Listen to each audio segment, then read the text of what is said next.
بسم اللہ الرحمن الرحیم۔ السلام علیکم میرے مسلمان بھائیوں، بہنوں، بیٹیوں، بیٹوں، بزرگوں، دوستوں۔ جب کوئی شخص رسول اللہ صلی اللہ علیہ وسلم کے دامن سے وابستہ ہو جاتا ہے تو پھر اللہ تعالیٰ اس پہ کتنی کرم نوازیاں کرتا ہے، اور اللہ کے محبوب صلی اللہ علیہ وسلم جس شخص کو جو دعا دیں وہ دعا پوری ہو جاتی۔ آپ دیکھیں نا کہ ہم دیکھتے ہیں کہ حضرت ابو ہریرہ جو ہے ان کو آپ نے وہ چادر کا کھولو اور آپ نے ایسے کر کے عطا کیا تو پھر ان کا حافظہ جو کمزور حافظہ تھا وہ کتنا طاقتور ہو گیا کہ ہزاروں حدیثیں جو تھیں ان کو یاد ہو گئی۔ اور اس طرح جو آپ نے کسی کو فرمایا، آپ نے کسی کو فرما دیا کہ سفینہ ہے یہ، تو وہ دبلا پتلا آدمی جو ہے وہ 7 اونٹوں کا وزن جو ہے وہ سر پہ اٹھاتا تھا، اس کو پتہ ہی نہیں چلتا تھا، وغیرہ وغیرہ۔ اس طرح کے بے شمار جو رسول اللہ صلی اللہ علیہ وسلم کے معجزات ہیں، اور آپ نے صحابہ کو جو دعائیں دیں وہ دعائیں دیکھیں نا کہ خالد بن ولید کو سیف اللہ کہا، 100 سے زیادہ جنگوں میں حصہ لیا، جسم کا کوئی حصہ ایسے نہیں تھا جس پہ تیر اور تلوار کا نشان نہ ہو، نیزے کا نشان نہ ہو، لیکن شہادت ان کی میدان جنگ میں نہیں ہوئی، اللہ کی تلوار ٹوٹی نہیں۔ تو آج میں نے جس ہستی کا آپ کو ذکر پاک کرنا ہے، حضرت طفیل بن عمر دوسی رحمۃ اللہ علیہ، قبیلہ دوس سے ان کا تعلق۔ یہ سردار تھے قبیلے کے، مکہ مکرمہ آئے۔ قریش مکہ جو تھے انہوں نے دیکھا یہ سردار ہے، بڑا سمجھدار، اور شاعر بھی بڑے باکمال تھے اور دانش مند بڑے تھے، بڑے حکیم دانا تھے۔ انہوں نے کہا کہ یہ نہ ہو کہ محمد صلی اللہ علیہ وسلم یہاں پہ دین کی تبلیغ کر رہے ہیں اور ان سے وہ مل لیں تو یہ کہیں مسلمان نہ ہو جائے۔ تو انہوں نے آتے ان کو بریفنگ دی کفار مکہ نے۔ انہوں نے کہا یہاں ایک ہمارا عزیزی ہے، ہمارے قبیلے کا نوجوان ہے یہاں پہ، ہمارے مکہ کا رہنے والا، وہ جادوگر ہے، وہ ایسا جادو کرتا ہے، ایسی اس کی گفتگو میں اثر ہے کہ لوگ اپنا جو ہے آباء و اجداد کے مذہب کو چھوڑ دیتے ہیں، تو تم اس سے بچ کے رہنا۔ انہوں نے جب یہ ساری باتیں ان کی سنی تو انہوں نے کہا انشاءاللہ آپ گھبرائیں نہیں، میں بالکل اس پہ عمل کروں گا، میں بڑا محتاط رہوں گا۔ تو انہوں نے اپنے کانوں میں جو تھا وہ روئی ٹھونس لی تھی تاکہ مجھے کہیں رسول اللہ صلی اللہ علیہ وسلم کی آواز میرے کانوں تک نہ پہنچے۔ لیکن رب تعالیٰ نے جو ہوتی ہیں سلیم روحیں اور سلیم فطرت جو لوگ ہوتے ہیں، جن کی پاک روحیں ہوتی ہیں، ازل سے اللہ تعالیٰ نے سلیکٹ کر لیا میرے محبوب کے غلام کون کون سے ہوں گے۔ یہ کعبۃ اللہ میں جب حرم پاک میں گئے، جتنی دیر مدینہ منورہ کانوں میں روئی ڈالی ہوتی، تو وہاں جب یہ گئے تو دیکھا رسول اللہ صلی اللہ علیہ وسلم اس وقت نماز پڑھ رہے تھے، تو یہ بھی نزدیک ہو کے کھڑے ہو گئے۔ پھر حضور کا چہرہ انور جو ہے، رخ مصطفیٰ ہے وہ آئینہ، کب ایسا دوسرا آئینہ، نہ ہماری بزم خیال میں، نہ دکان آئینہ ساز میں، وہ تو ایک جھلک دیکھنے کی تاب نہیں عالم کو، اور وہ اگر جلوہ کریں کون تماشائی ہو والی بات ہوتی ہے۔ یہ دیکھا چہرہ تو دیکھتے رہ گئے۔ پھر رسول اللہ صلی اللہ علیہ وسلم کی جو آواز لحن مبارک تھا وہ انہوں نے قریب ہو کے سنا، اگرچہ کانوں میں روئی تھی لیکن اس کے باوجود اللہ تعالیٰ نے وہ آواز ان کے کانوں تک پہنچا دی۔ یہ بہت متاثر ہوئے۔ انہوں نے رسول اللہ صلی اللہ علیہ وسلم کے پیچھے پیچھے جب آپ فارغ ہوئے، آپ اپنے کاشانہ پاک یہ بھی چھپتے چھپاتے آپ صلی اللہ علیہ وسلم کے پیچھے پہنچ گئے۔ جا کے آپ صلی اللہ علیہ وسلم کی بارگاہ میں عرض اپنا تعارف کرایا اور بتایا کہ جی میں نے یہ کلام سنا ہے، تو آپ مجھے یہ ذرا سنائیں، آپ کی قوم تو مجھے کچھ اور باتیں آپ کے بارے میں کہتی تھی،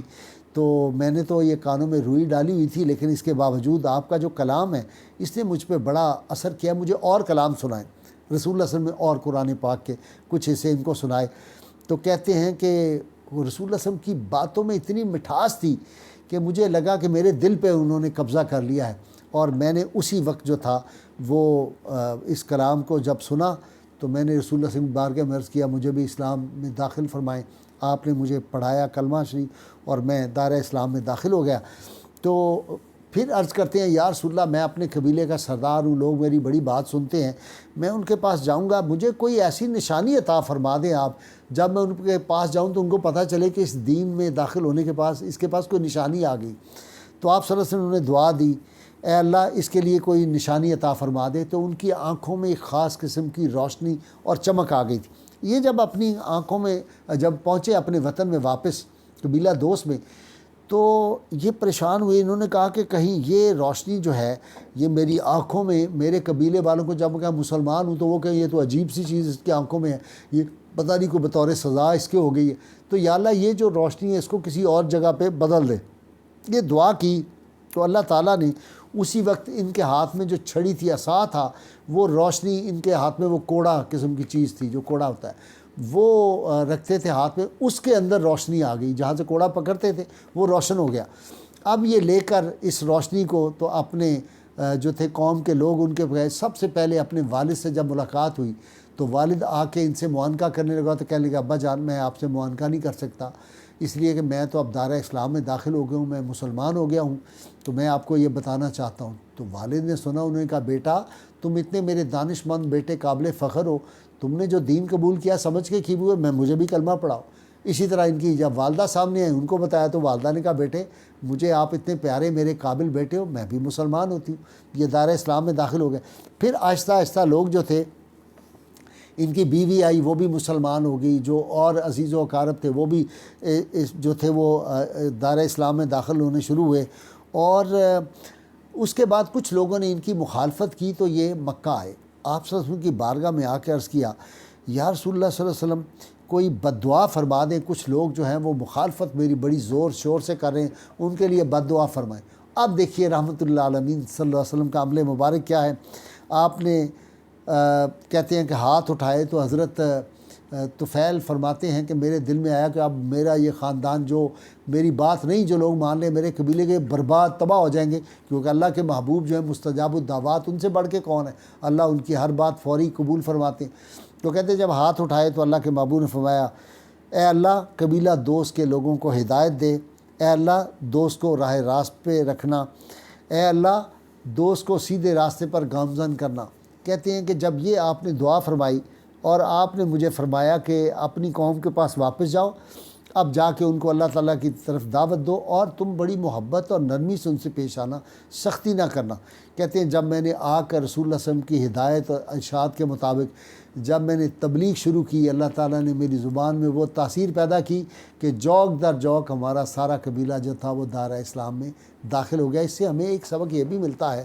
کہ حضور سید عالمین صلی اللہ علیہ وسلم کی جو تعلیمات ہیں وہ یہ ہیں کہ جب ہم لوگوں کو دین کی طرف بلائیں تو بڑی محبت کے انداز سے ان کو ہمیں دین کی تبلیغ مٹھاس سے دینی چاہیے۔ یہ نہیں جو آج کل ٹرینڈ ہمارے دینی حلقوں میں شروع ہوا ہے کہ ایک دوسرے سے اختلاف ہو تو غلیظ زبان جو ہے وہ بازاری زبان سے بھی گری ہوئی زبان جو ہے وہ استعمال کرتے ہیں۔ اگر علمی طور پہ کسی سے اختلاف ہو جائے تو اس طرح کی زبانیں آج کل محراب و منبر پہ اور خانقاہوں میں آپ سن رہے ہیں۔ اللہ تعالیٰ ہمیں توفیق عطا فرمائے کہ ہم رحمت کونین صلی اللہ علیہ وسلم کا جو پیغام حق ہے اس کو اسی محبت کے انداز سے، اور وہ جو اللہ تعالیٰ نے تاثیر جناب طفیل دوسی رضی اللہ تعالیٰ کو عطا کی تھی اس میں سے کوئی قطرہ ہمیں بھی وہ چھینٹا مل جائے تو ہماری بھی زندگیاں سنور جائیں۔ اللہ تعالیٰ ہمیں حضور رحمت کونین صلی اللہ علیہ وسلم کی غیر مشروط محبت لامحدود فضائل نصیب فرمائے۔ نعرہ لگاتے رہیں گے ہم پاکستان کا مطلب کیا، لا الہ الا اللہ محمد رسول اللہ صلی اللہ علیہ وآلہ وسلم۔